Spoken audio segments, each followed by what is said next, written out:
Okay, so in this video we're going to be looking at this non-contact voltage tester, and I'm going to be giving you a couple of reasons why I think it's a good thing for anyone to have in their home. You don't have to be an electrician to use one of them, but I must say, and I must stress, never carry out any electrical work, or never get anyone to carry out electrical work for you unless they're a certified electrician.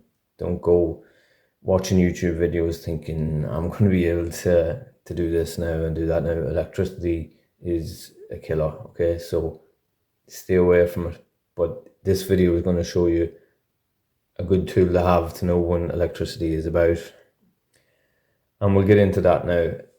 I believe these are a good tool, and probably even a backup tool if you're going to use your phase tester screwdriver, as I call them, which was the old-fashioned way and still is the main way of working with electricity.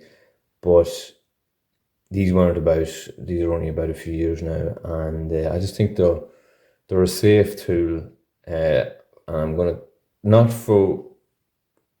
show you why they are, but not for working with electricity, if you understand me, and you'll see that in the reasons which I'm going to outline. This particular one here is a Parkside one, so I would have picked this one up in Lidl. I have another one I got in Screwfix. I'm not sure the brand of it. It's a yellow one. But the thing about it is they're all in around the same price. So your 10 to 20 euro pounds mark is the price of them. And this one here, it does from 70 to 1000 volts. So that's the range in which it can detect electricity and things like that. They're simple to work. There's a little torch on them, so obviously, you know, if your electricity was off or something like that and you didn't know why, you could take it out to a meter and just press it with no electricity on, and you turn it on here and you see green. So green is safety, green is no electricity present. Obviously there's nothing here electrical, so it'll have to be green. We'll see now what happens when we come to electricity. We should get some red lights and some bleeping. So we'll take it from there. Okay, so next we come to a socket on the wall. Obviously this is got a UK plug on it, UK and Ireland. It'll be different in other countries, but the non-contact voltage tester will work the exact same way. So obviously this, I'm giving you an example here, is if you were working at something where there was wires on the outer side where you might have had to drill holes or something like that. Obviously if it's behind walls, there's a totally different tool which I'll cover in a totally different video of whether there's wires or studs or metal present behind plaster or behind hard wall. But what we're going to do is we know there's live coming to the center of this socket behind us, and when we turn on our non-contact tester, we should get a red, yeah, and straight away you hear that bleeping. That's letting us know there's electricity, and possibly if I follow it up the wall, yeah, so obviously the wires are behind the wall, it can't contact it, it can't detect it there, but it's starting to get it where they would come out of the duct, and we see it there. Now this bit of wire here obviously should have no electricity in it, so when I run it along it, yeah, it's green. We know there's no electricity in it, and obviously that's because it's turned off at the switch. When I turn it on at the switch, okay, this socket naturally has a little red light to let us know that our socket's on and there's electricity present, but I should be getting a reading down the wire, and I am. And see the way it's a faster bleep than up here when I had it off, see? So it's letting me know that I'm closer to the wire. So that means stay away, electricity is present. Okay, next thing we'll take it to.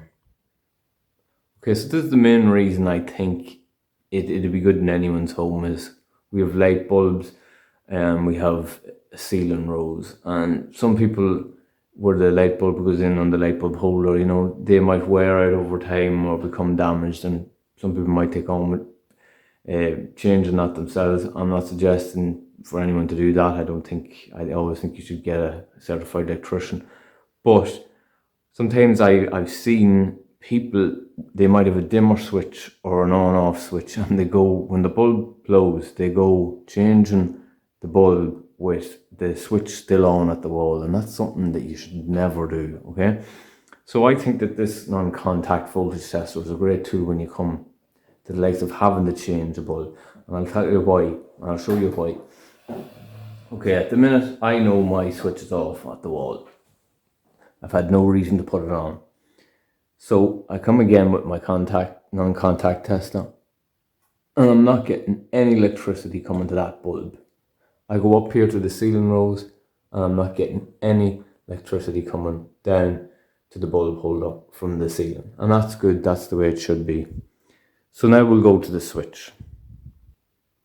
Okay, so now we're at the switch, and we're going to put our contact tester to it. And yeah, we know electricity is present at the switch, but the switch is off. Okay, this is an on-off switch and a dimmer switch in one, so I can turn it on like that and screw it on up or screw it down, or you can just turn it on and off, and it'll stay at the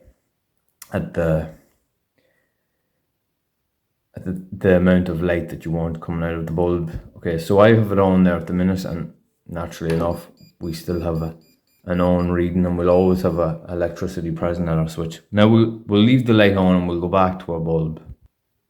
Okay, so we're back at our bulb now, and we'll start up here at the ceiling rows, and straight away this is detecting electricity present.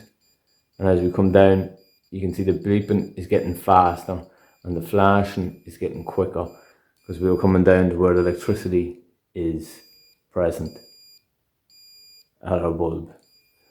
So from what I was on about earlier, you imagine now if that light was out of that, if that bulb was out of that holder, if it had blown, that was still on, and someone could be screwing around at a live ceiling rose. So that's the reason I like these non-contact voltage testers, and a reason I think people should have one in their house.